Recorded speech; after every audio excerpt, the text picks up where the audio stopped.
Here's a kettle that is messing about and only works when it thinks it will.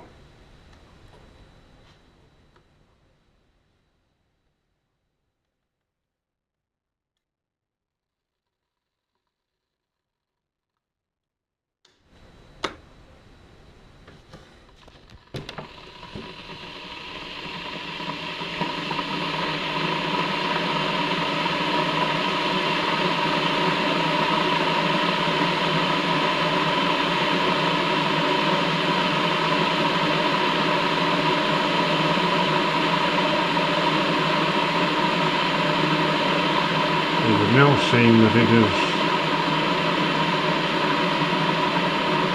woken itself up.